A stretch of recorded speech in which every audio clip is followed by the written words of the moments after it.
In the last part of this series, part 12, we went into understanding more about Abraham, and we finally got to understand the level of faith and obedience Abraham had that brought in the alignment that he was in with Yahuwah. He was tested and found to be truly an obedient steward of Yahuwah. He is truly an example of what it is that we should be when we are trying to follow Yahuwah and be his people. Abraham truly is an excellent role model for us. His example shows us when Yahuwah says something, just do it. And that's what it is. Now, while discussing all of that, I skipped over an important event that happened because I wanted to give it its own level of focus because of how important the event was as we look at our world today. The judgment on Sodom and Gomorrah was real, and it truly correlates with the times that we're in. There are a lot of lessons that can be learned, so I want to highlight this event and teach on it because it's very important. So as we continue on in this series, we must discuss the destruction of Sodom and Gomorrah. Let's begin. Okay, so to start this discussion, we must start a chapter before in Genesis chapter 18. It says, "Then the men rose from there and looked toward Sodom, and Abraham went with them to send them on the way. And Yahweh said, Shall I hide from Abraham what I am doing, since Abraham shall surely become a great and mighty nation, and all the nations of the earth shall be blessed in him? For I have known him in order that he may command his children and his household after him, that they keep the way of Yahweh to do righteousness and justice, that Yahweh may bring to Abraham what he has spoken to him. And Yahweh said, Because the outcry against Sodom and Gomorrah is great, and because their sin is very grave, I will go down now and see whether they have done altogether according to the outcry against it that has come to me. And if not, I will know." Then the men turned away from there and went toward Sodom. But Abraham still stood before Yahweh. And Abraham came near and said, Would you also destroy the righteous with the wicked? Suppose there were 50 righteous within the city. Would you also destroy the place and not spare it for the 50 righteous that were in it? Far be it from you to do such a thing as this, to slay the righteous with the wicked, so that the righteous should be as the wicked. Far be it from you. Shall not the judge of all the earth do right? So Yahweh said, If I find in Sodom 50 righteous within the city, then I will spare all the place for their sakes. Then Abraham answered and said, Indeed now, I who am but dust and ashes have taken it upon myself to speak to Yahweh. Suppose there were 5 less than the 50 righteous. Would you destroy all the city for the lack of 5? So he said, If I find there 45, I will not destroy it. And he spoke to him yet again and said, Suppose there should be 40 round there. So he said, I will not do it for the sake of 40. Then he said, Let not Yahweh be angry, and I will speak. Suppose 30 should be found there. So he said, I will not do it if I find 30 there. And he said, Indeed now, I have taken it upon myself to speak to Yahweh. Suppose 20 should be found there. So he said, I will not destroy it for the sake of 20. Then he said, Let not Yahweh be angry, and I will speak out once more. Suppose 10 should be found there. And he said, I will not destroy it for the sake of 10. So Yahweh went his way as soon as he had finished speaking with Abraham, and Abraham returned to his place. Genesis chapter 18, verses 16 through 33. So understand, the only reason why we know about this judgment on Sodom and Gomorrah and that this was Yahweh that did this is because he decided that he's going to tell Abraham, because Abraham is going to be a mighty people, and he wants his people to know what he does and that he does judge against the wicked and that he will not hold the wicked unaccountable. So he determined to tell Abraham so his people would know. And this is why this account is recorded. So Yahweh has said that Sodom and Gomorrah was reserved to be judged. And because Abraham was in covenant with him, Abraham was asking questions to understand righteous judgment. And he kept asking because he wanted to understand if Yahweh judges the righteous along with the wicked. Meaning, do the righteous get judged because they dwell amongst the wicked? And Yahweh kept telling him, if there was just this amount of righteous there, he would not judge Sodom. And there was not even 10 righteous in Sodom. So understand that Yahweh does not desire to harm the righteous. And those who he loves, he will guard and protect. And so understand it this way, that perhaps the wicked today, they still have not fully received their judgment because the righteous are still amongst them. The point I'm making is to understand Yah's standards. He is fair and he is just. Let's keep reading. So the 2 angels left Abraham and they went to Sodom. It says, now the two angels came to Sodom in the evening, and Lot was sitting in the gate of Sodom. When Lot saw them, he rose to meet them, and he bowed himself with his face toward the ground. And he said, hear now, my Aduns, please turn into your servant's house and spend the night and wash your feet. Then you may rise early and go on your way. And they said, no, but we will spend the night in the open square. But he insisted strongly, so they turned into him and entered in his house. Then he made them a feast and baked unleavened bread, and they ate. Now before they lay down, the men of that city, the men of Sodom, both old and young, all the people from every quarter, surrounded the house. And they called to Lot and said to him, where are the men who came to you tonight? Bring them out to us that we may know them carnally. So Lot went out to them through the doorway, shut the door behind him, and said, please, my brethren, do not do so wickedly. See now, I have two daughters who have not known a man. Please, let me bring them out to you, and you may do to them as you wish. Only do nothing to these men, since this is the reason they have come under the shadow of my roof. And they said, stand back. Then they said, this one came in to stay here, and he keeps acting as a judge. Now we will deal worse with you than with them. So they pressed hard against the man Lot, and came near to break down the door. But the men reached out their hands and pulled Lot into the house with them, and shut the door. And they struck the men who were at the doorway of the house with blindness, both small and great, so that they became weary trying to find the door. Then the men said to Lot, have you anyone else here? Son-in-law, your sons, your daughters, and whomever you have in the city? Take them out of this place, for we will destroy this place, because the outcry against them has grown great before the face of Yahuwah, and Yahuwah has sent us to destroy it. So Lot went out and spoke to his son-in-laws, who had married his daughters, and said, get up, get out of this place, for Yahuwah will destroy this city. But to his son-in-laws, he seemed to be joking. When the morning dawned, the angels urged Lot to hurry, saying, arise, take your wife and your two daughters who are here, lest you be consumed in the punishment of the city. And while he lingered, the men took hold of his hand, his wife's hand, and the hands of his two daughters, Yahuwah being merciful to him, and they brought him out and set him outside the city. So it came to pass, when they had brought them outside, that he said, escape for your life. Do not look behind you, nor stay anywhere in the plain. Escape to the mountains, lest you be destroyed. Then Lot said to them, please, no, my Aduns. Indeed, now your servant has found favor in your sight, and you have increased your mercy, which you have shown me by saving my life. But I cannot escape to the mountains, lest some evil overtake me and I die. See now, this city is near enough to flee to, and it is a little one. Please let me escape there. Is it not a little one? And my soul shall live. And he said to him, see, I have favored you concerning this thing also, and that I will not overthrow this city for which you have spoken. Hurry, escape there, for I cannot do anything until you arrive there. Therefore the name of the city was called Zor. The sun had risen upon the earth when Lot entered Zor. Then Yahuwah rained brimstone and fire on Sodom and Gomorrah from Yahuwah out of the heavens. So he overthrew those cities, all the plain, all the inhabitants of the cities, and what grew on the ground. But his wife looked back behind him, and she became a pillar of salt. And Abraham went early in the morning to the place where he had stood before Yahuwah. Then he looked toward Sodom and Gomorrah, and toward all the land of the plain, and he saw, and behold, the smoke of the land which went up like the smoke of a furnace. And it came to pass, when Elohim destroyed the cities of the plain, that Elohim remembered Abraham, and sent Lot out of the midst of the overthrow, when he overthrew the cities in which Lot had dwelt. Genesis chapter 19, verses 1 through 29. All right. So I wanted to cover the situation of Lot and Sodom and Gomorrah on its own because of how much it is relevant to our current modern day. So let's discuss it. Over the past years, there have been many situations in my personal life that our Father has brought the situation of Sodom and Gomorrah to my attention. The thought and question that I pose to myself and others is a very serious one when you really apply what is going on in our world today. I don't know about anyone else and what they're doing, but I am focused on getting my house in order and being ready to move as the Most High places on my spirit. I do not know exactly what the future holds. I just have expectations. What I try to do is live according to the Spirit and be led by Him. And how He moves me today is how I will move. And while I do this, the question or thought I have kept in my mind is a simple one. Am I being more like Lot or more like his wife? And this is a question I pose to you today.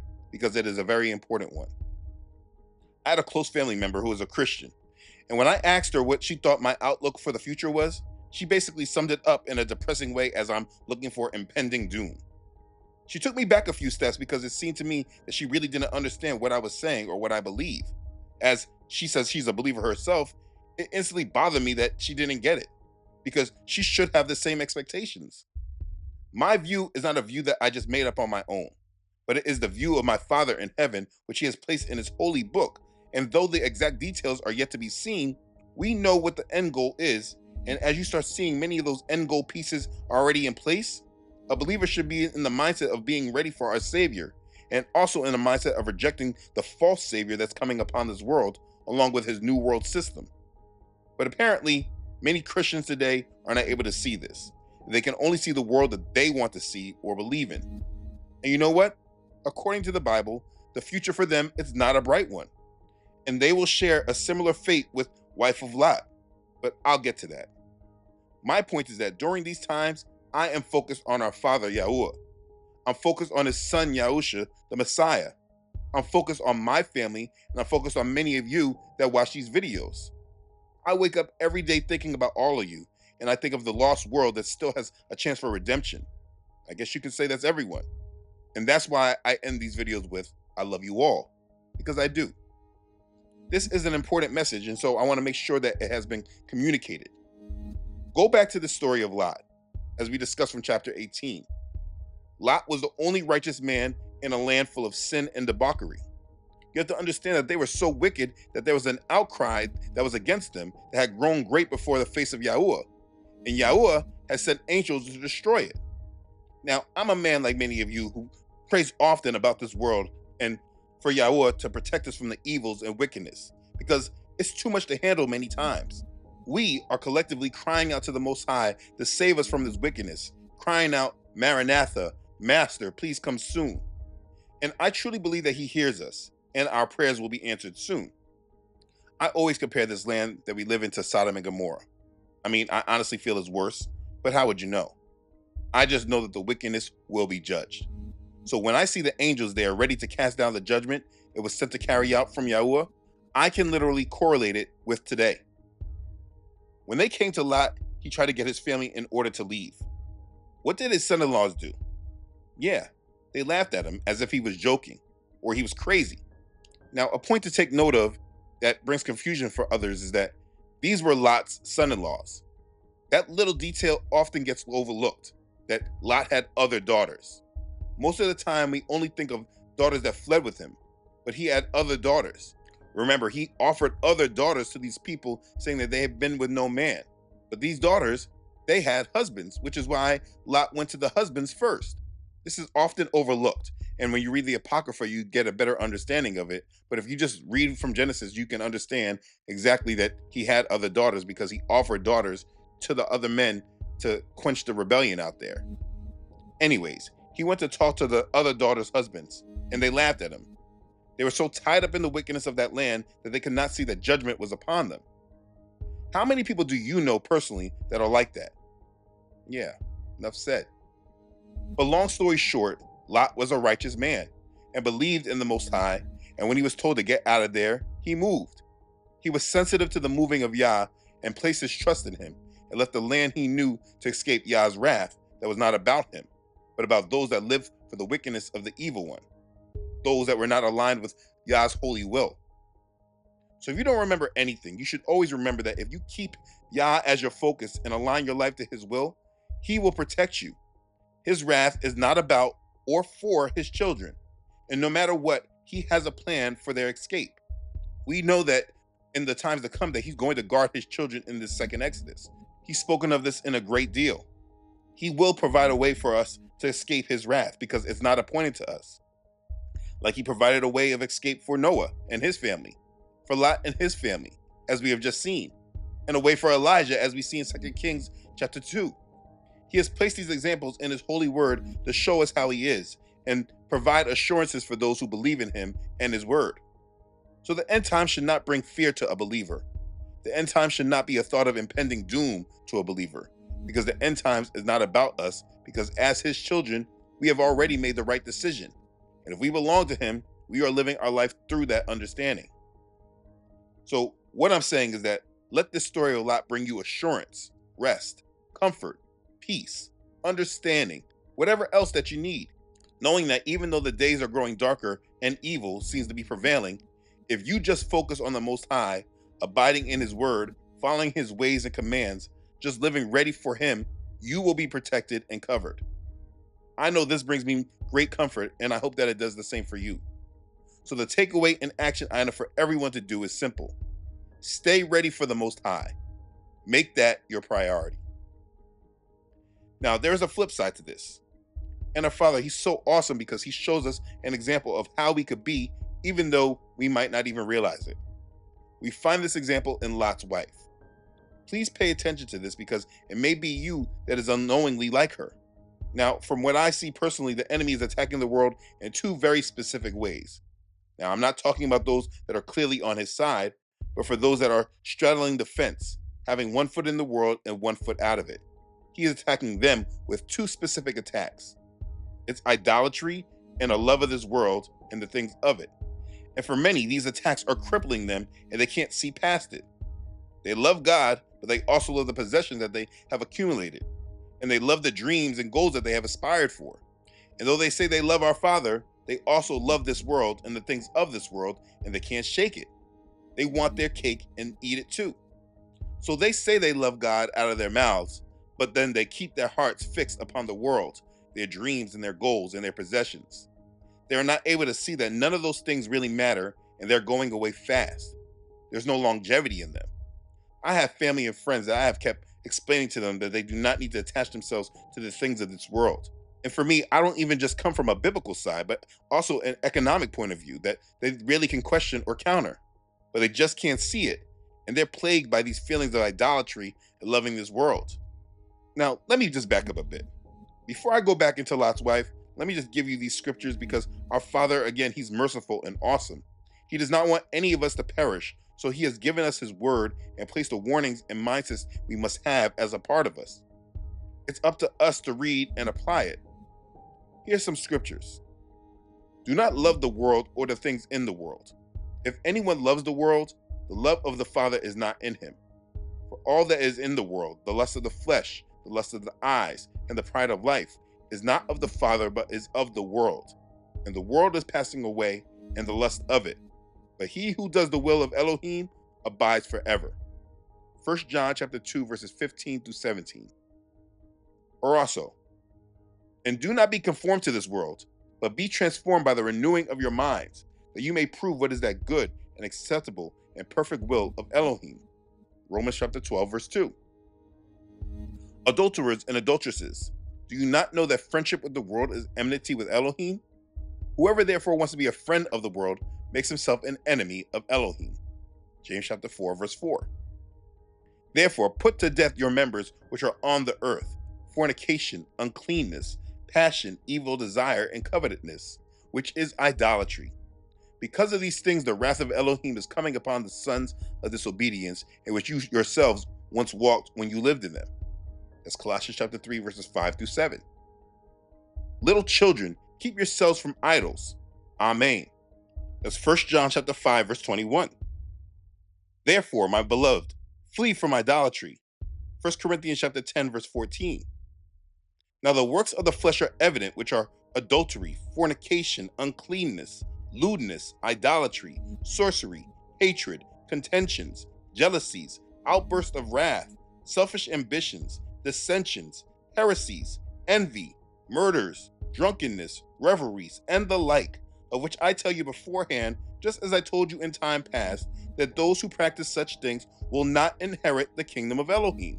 That's Galatians chapter 5, verses 19 through 21. That all seems very clear. He does not want us to love the world or the things of the world, and when we do that, we place ourselves on the opposite side of him. And he also doesn't want us to be idolaters, and if we are, we will not inherit his kingdom. And the thing you should understand really is that you cannot be a lover of this world and the things of this world without being an idolater. So here's the question many of you have. Does you liking a nice car or a nice home or whatever other worldly possession, does you liking those things make you an idolater? No.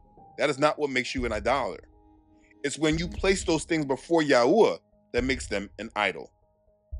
When you place your own desires for these things over your desire to serve Yahuwah, that makes you an idolater. When you can't give those things up, or they are things that gives you a feeling of peace and security more than our Father does, that makes you an idolater. But this is a subject that needs to be discussed on its own. The point I am conveying is beware of your love for this world and the things of this world. Make sure your heart is not so tied up in this world that it is taking you away from our Father and His will.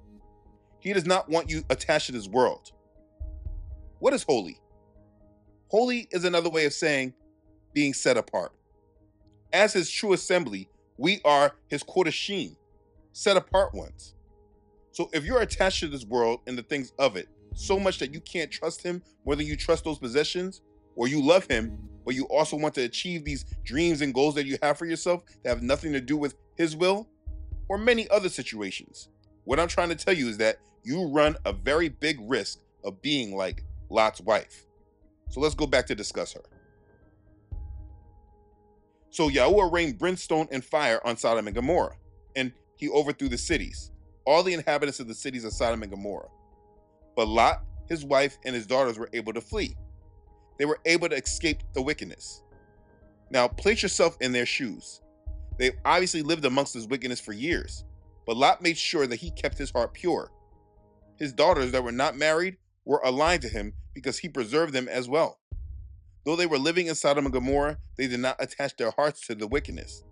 So as they were escaping, they were able to leave and not look back.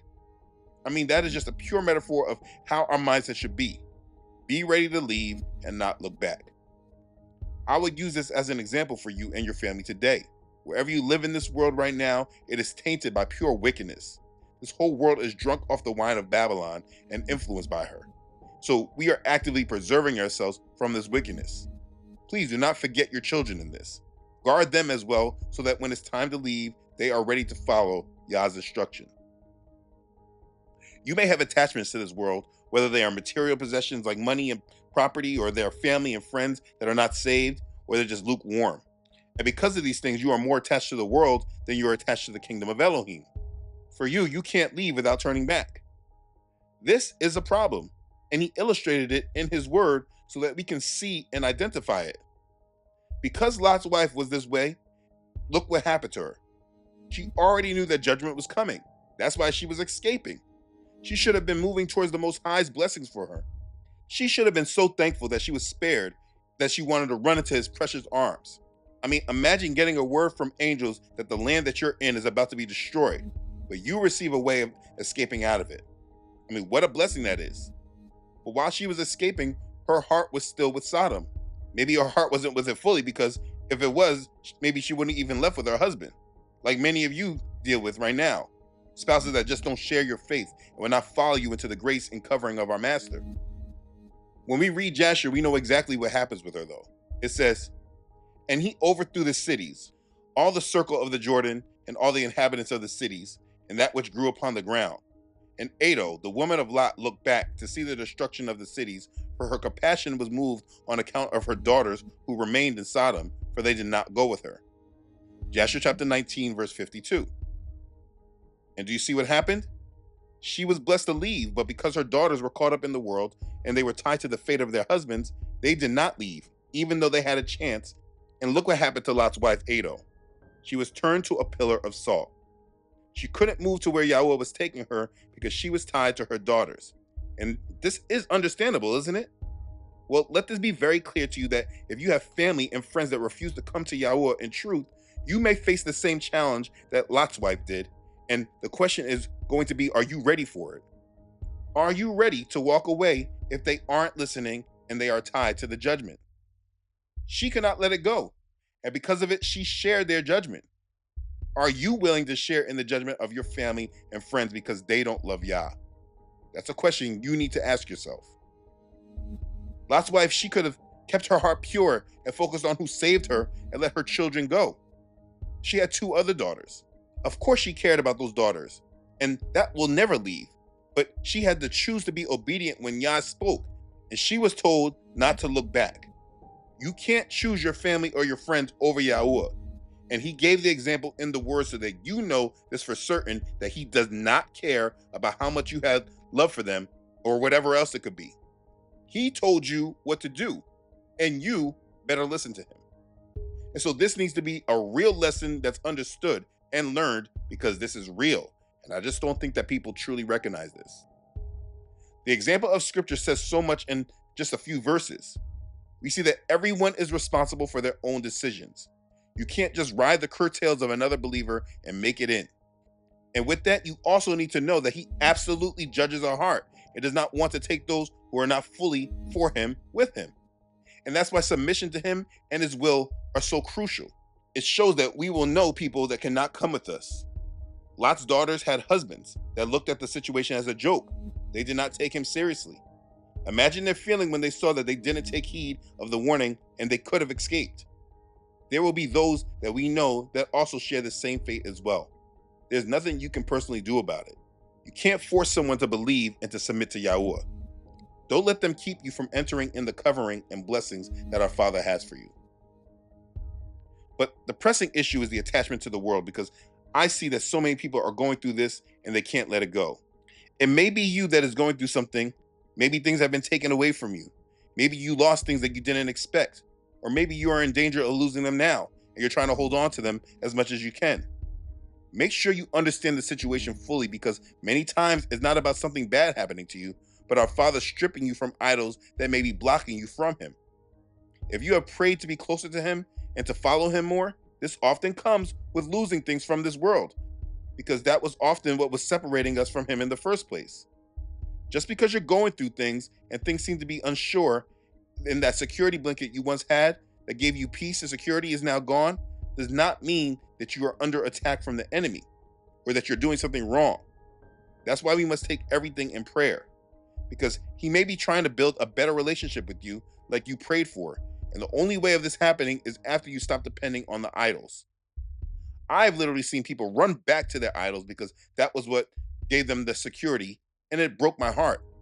This is not what he wants us to do. He wants us to build up our trust and hope in him. If we know that he will never leave or forsake us, imagine the nerve of us to feel that we are responsible for this and that our possessions and the ways of this world are actually what we need. He may be dealing with you right now, and this video may be made for you to realize that you are looking at your situation in the wrong way. He may be trying to prepare you for him. If you can't trust him during these calm times, how will you ever trust him during the times that are going to be much more darker, surrounded by death, disease, famine, war, etc., etc.? If you can't trust him now, how do you think you'll be able to do it when the real spiritual darkness sets in and this world is set on fire? He is training you up now to focus on him, and it's up to you to decide if you will, or is his word not enough for you. The most unfortunate thing to see is someone walk out of his covering and protections, especially when from your perspective things can seem so clear. Don't hold on to idols or the peace and security that the love of this world provides.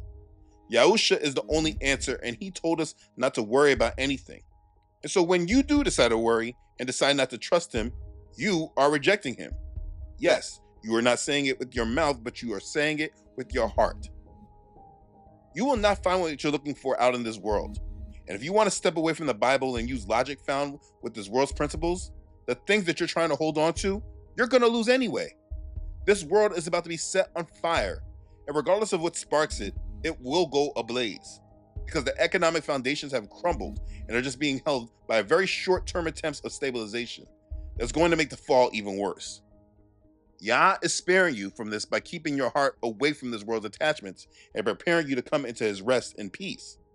Are you blocking him because you're pushing your will, your goals, your dreams over his plans that he's prophesied almost 2,000 years ago? Is your love for this American dream so strong that it's blocking you from the will of the Most High? Is your love of your possessions, your house, your car, your job, your status, etc., etc., is your love so strong for these things that you can't let them go? That's dangerous. And this is like a wake-up call for you, because you need to get your heart and your mind right and fix them upon our Master.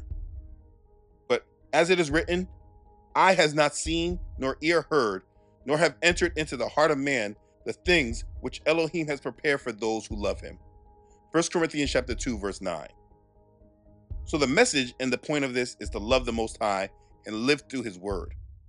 Move forward in the direction he is leading you and keep your eyes fixed upon him while you're putting off the things of this world. There honestly is not much more time for you to get it right. So you must be focused. You need to focus on what really matters and not the nonsense that the world wants you to set your mind on. The things of this world won't protect you. And if they are security for you and you feel this, we have diagnosed your issue and something needs to be done about it today. I really hope this reaches whoever it was meant for and that you make our Father the priority today. Don't take his love and patience for us for granted, because there will be a time when things change. And though he always loves us, just like when Sodom and Gomorrah, he will answer the outcries for justice, and judgment will come. And what you must do is make sure your heart and your mind is ready. So whatever your goal was that you were working to before this, cancel it out today and say, my goal is to follow the will of the Most High. I want to follow the will the Most High has for my life and be ready for him whenever he moves. His kingdom come, his will be done. My priority and goal is submission to the Most High, and I will make this my focus starting today. I made a copy of that declaration for you to print out. The link is in the description box. If this is your mission, say it out loud and live through it. I'm very thankful and happy for you, and I'm sure we will meet soon, because believe me, our redemption is near. And so that is the destruction of Sodom and Gomorrah. And that is the main point that I wanted to highlight and bring up, because this is completely tied to the times that we're in right now. And this situation with Sodom and Gomorrah teaches important lessons that you can grow and learn from as you tie it to today. Please understand what happened there, because Yahusha said it will be the same in his day when he is revealed. It says, likewise, as it was also in the days of Lot, they ate, they drank, they brought, they sold, they planted, they built. But on the day that Lot went out of Sodom, it rained fire and brimstone from heaven and destroyed them all. Even so will it be in the day when the Son of Man is revealed. Luke chapter 17, verses 28 through 30. So your life can be exactly like their life during that time. And if you're not ready, you are going to be judged with everyone else. And in case you still don't recognize it, this is Satan's goal and desire. He wants to bring you down with the judgment that is reserved for him. Don't get trapped up into it. And that's what I'm trying to convey. So now that that's all explained, we're going to stop here. We're going to continue moving on in this series. So we're going to go back to how this covenant made with Abraham was passed down the line to Isaac, then to Jacob. So we're going to go back to discussing Isaac. So please, go to part 14 of this playlist and continue to grow in knowledge and truth. Live your life in the truth and stay out of the lies, because the kingdom of Yahweh is truly at hand. Be ready for it and be blessed. Hallelujah. Praise Yah. Okay, thanks again for watching. If this has blessed you, please make sure to like it and share it with others. Please share this with any of your family and friends that say they're trying to wake up. If you haven't done so already, please make sure you subscribe to this channel. Yah willing, I upload every Friday. Also, please don't forget to follow this ministry on Facebook and Instagram, as well as on my website, truthunedited.com. As always, I would like to give a special thank you to those who have donated and contributed to this ministry. Your contribution and support are a huge blessing to this ministry. I thank you for your obedience to Yahweh's call on your heart. I'm humbled by your support, and I'm very thankful for you. Be blessed. Okay, thanks again for watching, everyone. I love you all.